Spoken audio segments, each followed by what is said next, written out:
We're stuck between two lock closures without services in the icy grip of an Arctic blast. Sub-zero temperatures have frozen our air vents and windowsills, but have also made the canal a winter wonderland of beauty. This vlog is all about how I prepare for Storm Isha's mighty winds and how I manage to earn a living whilst floating around on my narrowboat.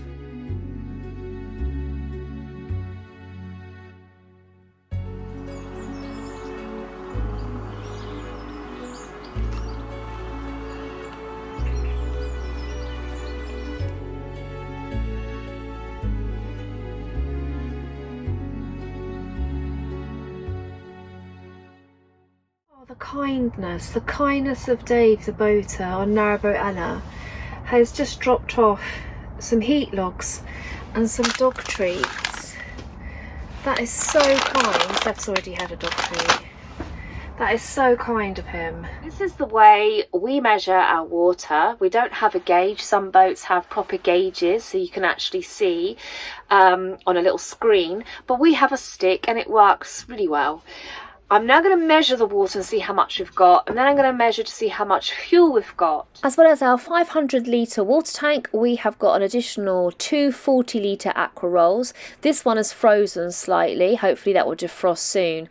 And that's to help us get through this time where we can't reach a service point. Yeah, there's a big bit of ice, but there's much more water than there was before.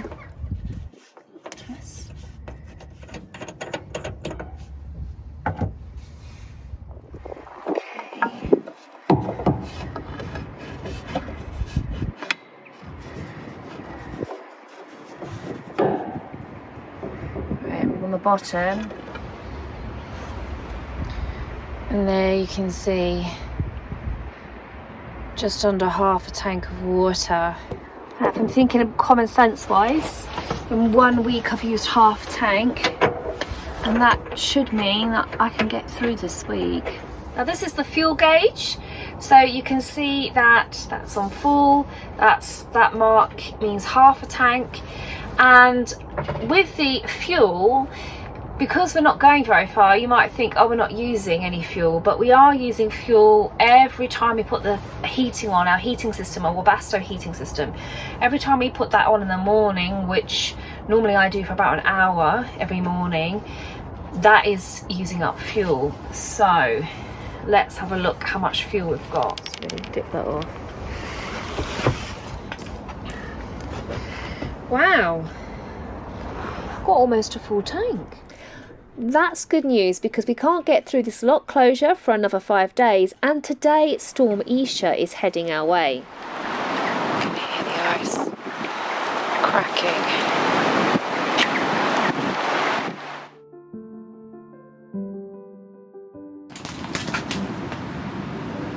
Right, now I'm going to go out and get the boat prepared so nothing blows off, and when we are bashing against the sides it doesn't make a sound, because this storm is going to be quite strong. I think the wind's 50-60 miles per hour. Right, this is when the big fenders come out. We don't normally use them on a canal, we don't use them, but they are going to really soften the blow, I think.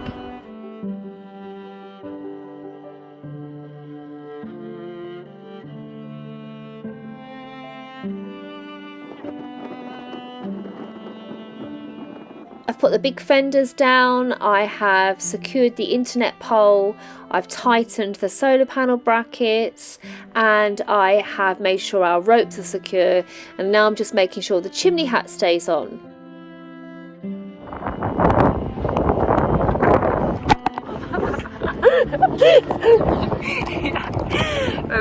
The winds are strong enough to blow the camera over, but that is quite... I hope that's okay. The good thing about being stuck at this mooring is that I'm actually between two post boxes. One's in a post office in Barlaston and the other one is in Wedgwood, where they make the beautiful pottery. So I'm going to take you and show you around there now.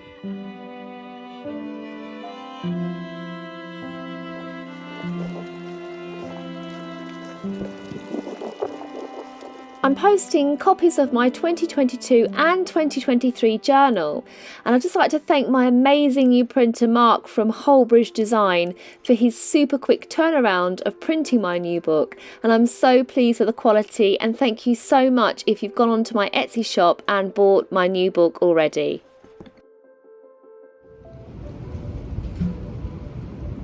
Let me show you around Wedgwood. The museum is free and it's amazing. The father of English potters, Josiah Wedgwood, came from a family of 12 older siblings, all of which, including their parents, were potters. He founded his ceramics business in 1759 in Burslem, Stoke-on-Trent, but he didn't move to this Barlaston factory until 1950.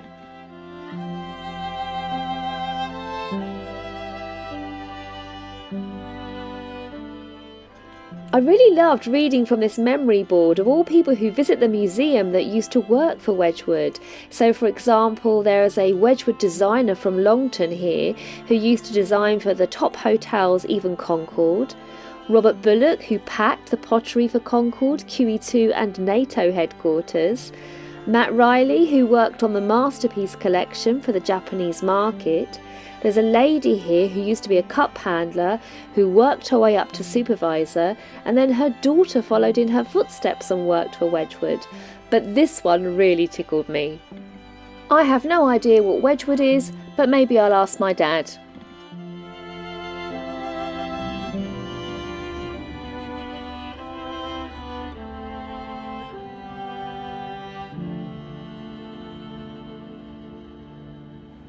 Here you can see what influence fashion had on Wedgwood designs. Let me get those patterns.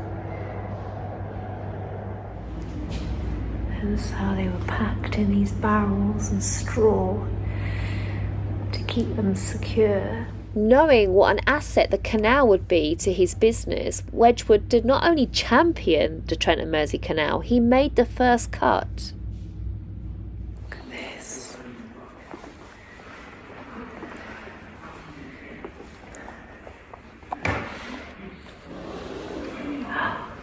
Oh my goodness.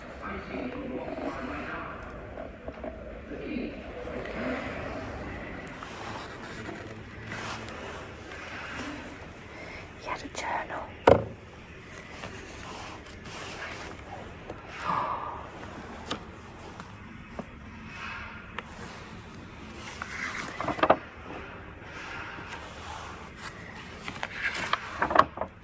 Wedgwood helped Thomas Clarkson and Granville Sharp found the Society for the Abolition of the Slave Trade, and he made clay medals to reflect this. So I'm just imagining this on the dinette, all set for tea, just before we go through a lock, hit the side, 75% of it's all in pieces. It's nice though.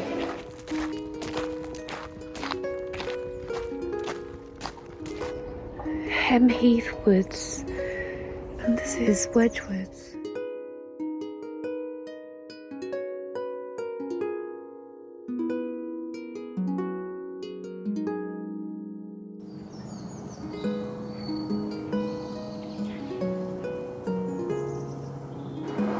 Two J's of Sally.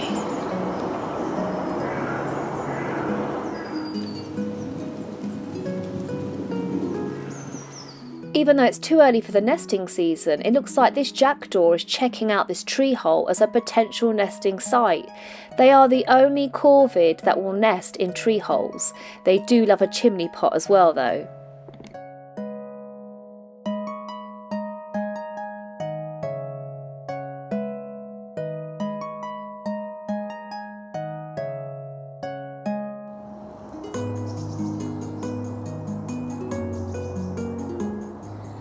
It's so lovely to see this wren because of all the ice we've had. They're normally the first bird to perish in freezing conditions, but here it is looking out for little insects in the bark.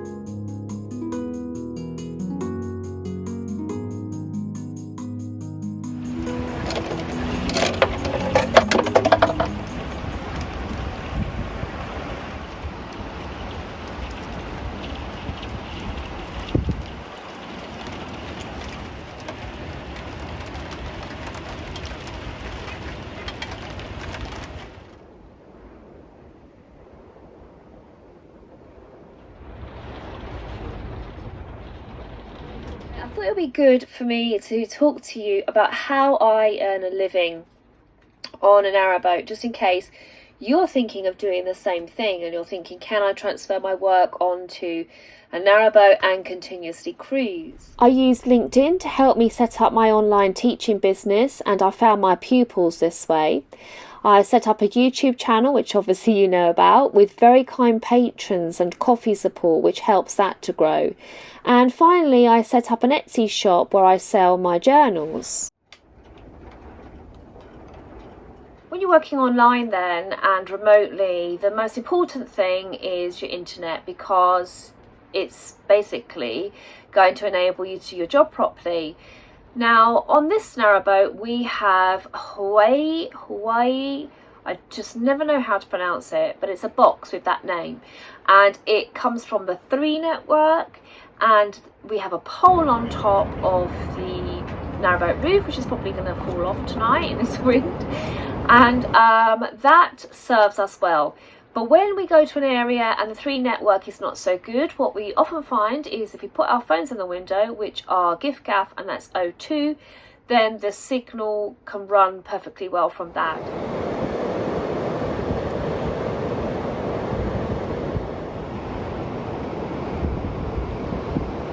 The thing you have to think about is equipment. So my job, the equipment that I have for my job might be very different to the equipment that you're doing for your job, particularly if you need tools and all sorts of materials like that. So the equipment that I use and need is a scanner,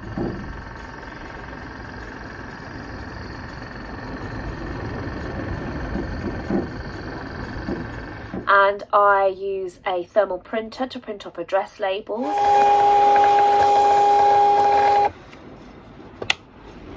Charge up my devices like my cameras and my laptop and my phone, all those things, when the solar is good or when I run the engine for an hour in the evening.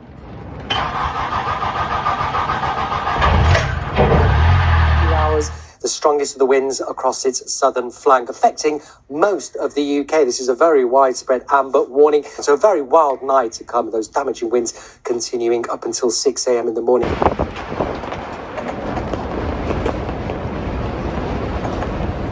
My equipment really, plus the cameras and things like that. The equipment that I have then needs storing, because I have things like my books that I'm selling, so I have stock, plus the scanner and the thermal printer that I've spoken to you about, and I've got a tripod which I hardly ever use, but all of that equipment needs storing. So on a narrowboat you'll often find that storage doubles up as something else. And this is where all of my work stuff lives, in this cupboard with a broom and a mop and the outdoor coats.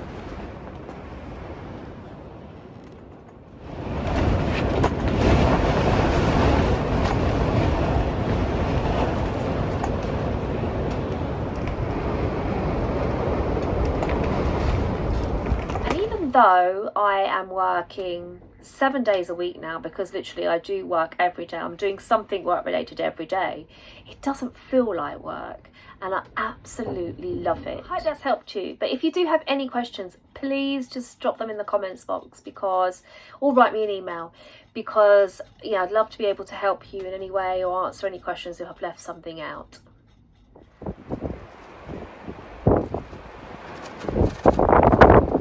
Hopefully I'll see you in the morning.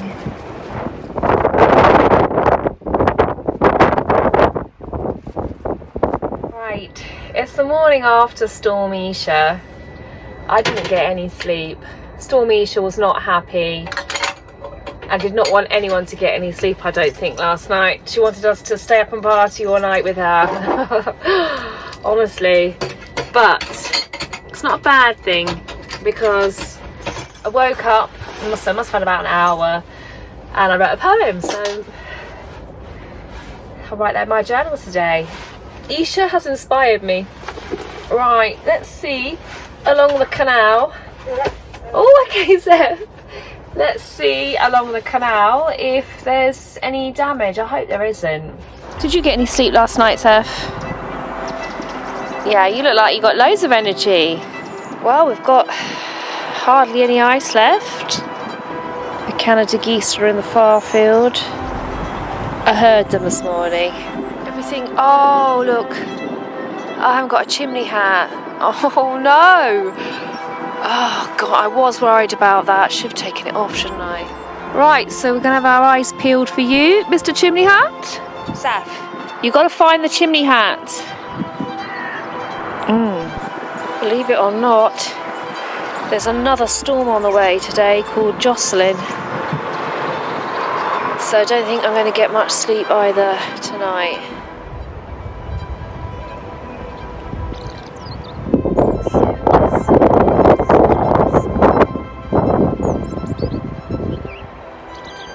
We've just got over one storm. We've got another one on the way, haven't we? Is that what you're singing me? That's my very first beginnings of snowdrops there that I've seen.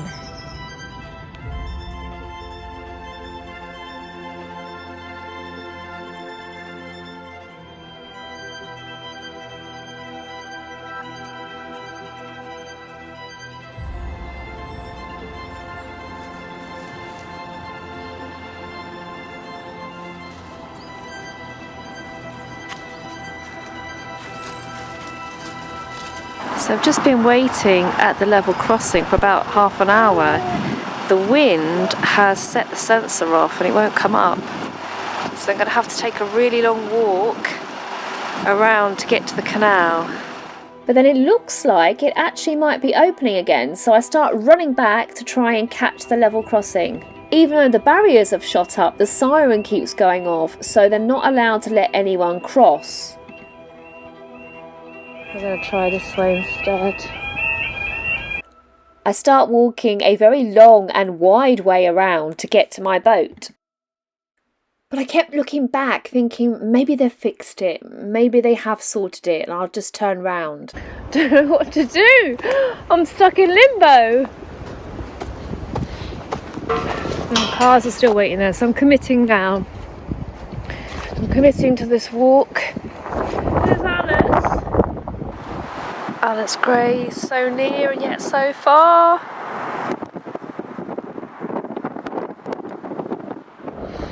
I know I said I was committed, but I really want to get... My boat's just there. Oh, let's go back. Let's go back, Seth. Let's try. Let's try. I'm hopeful this time. It's quick.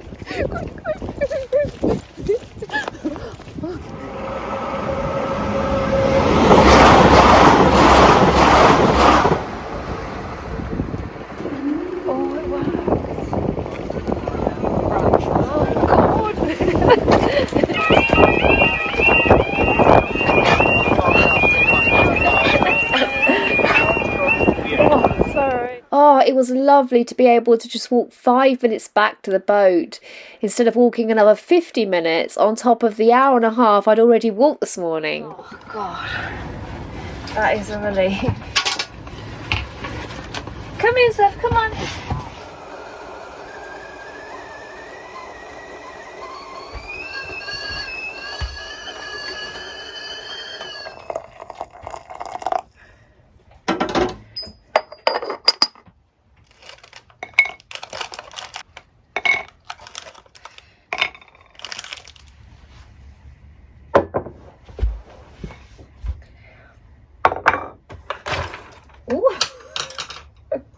Stop the pencil. Stay.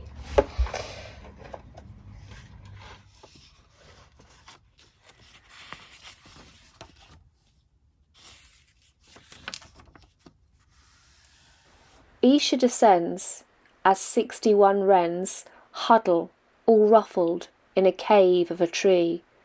She wails gusty gales, her tears fall like nails as they ting off the ice on the Trent and Mersey.